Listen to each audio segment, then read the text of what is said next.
మనం ఇప్పుడు గురజాల నియోజకవర్గంలో జగన్మోహన్ రెడ్డి గారు ప్రారంభించినటువంటి కట్టించినటువంటి ప్రభుత్వ హాస్పిటల్ దగ్గర ఉన్నాము. 17 మెడికల్ కాలేజీలను ఆయన శరవేగంతో నిర్మించే ప్రయత్నం చేశాడు. 17 మెడికల్ కాలేజీలను ప్రయత్నం చేస్తే రాష్ట్రంలో ఏమీ అభివృద్ధి లేనట్టుగా అభూత కల్పనలు అబద్ధాలు చెప్పేసి ఈ మెడికల్ కాలేజీ గొంతు కోశారు. ఈ రోజున ఆ వెనకాల కనపడేటటువంటి మెడికల్ కాలేజీని మీరు చాలా స్పష్టంగా చూడొచ్చు. ఆ రోజుల్లో జగన్మోహన్ రెడ్డి గారు ముఖ్యమంత్రిగా ఉన్నటువంటి సమయంలో రేయింబగళ్ళు ఇక్కడ పనులు జరిగాయి. లైటింగ్ వేసి మరి రేయింబగళ్ళు శరవేగంతో పనులు పూర్తి చేశారు. కొన్ని బ్లాకులు ఓపెన్ కూడా చేశారు. కానీ చంద్రబాబు నాయుడు గారు ముఖ్యమంత్రి అయిన వెంటనే దీన్ని ప్రైవేట్ పరం చేయాలని, ప్రజలతో తనకు సంబంధం లేదని, తనకు ఎలా లాభాలు రావాలి, తను ఎలా దోచుకోవాలి, తను ఎలా దాచుకోవాలి అనే దాని మీద దృష్టి పెట్టాడు తప్ప ప్రజలని గాలికి వదిలేశారు. ఇంతేకాకుండా అభివృద్ధి కుంటుపడినటువంటి సంఘటన ఇది ప్రత్యక్ష నిదర్శనం. అయితే రాష్ట్రంలో అరాచకం ఏ స్థాయిలో ఉందో, దళితుల పట్ల విపరీతమైన ప్రేమ ఉంది.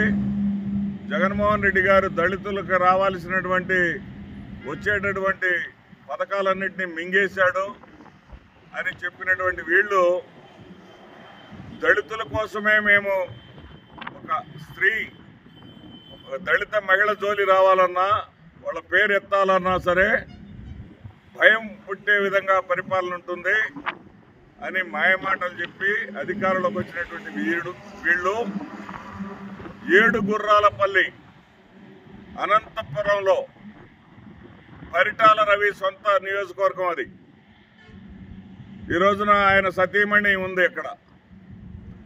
ఆ నియోజకవర్గంలో ఒక 14 సంవత్సరాల 9వ తరగతి చదువుకునేటటువంటి పాప, ఆ పాప డప్పుగొట్టే కులానికి చెందినటువంటి పాప.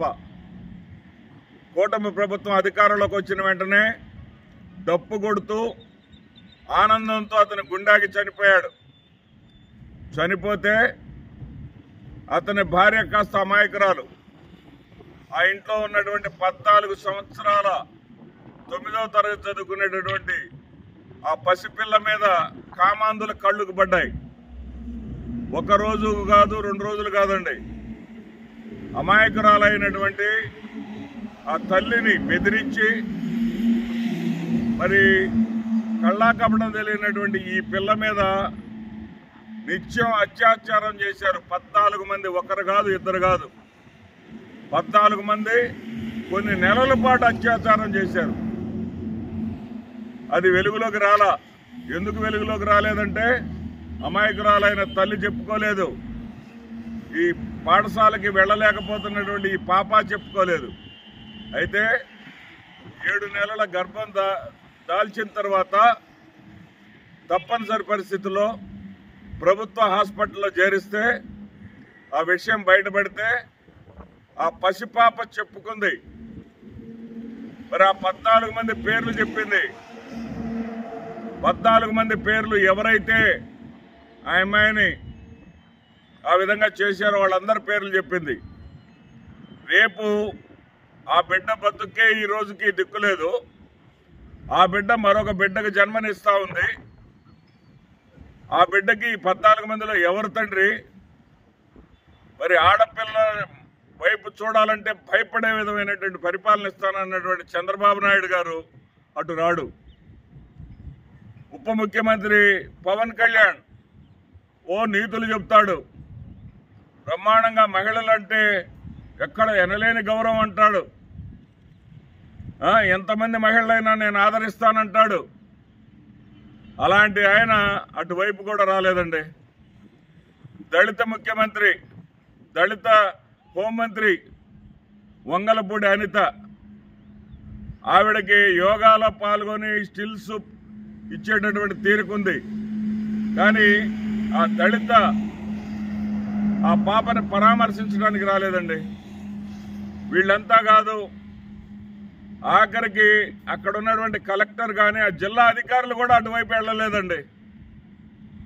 చివరికి నిన్న సుప్రీంకోర్టు మానవ హక్కుల సంఘం వాళ్ళు కోర్టుకేస్తే సుప్రీంకోర్టు వార్నింగ్ ఇస్తే ఇప్పుడు అక్కడ అధికారులు కదిలారండి.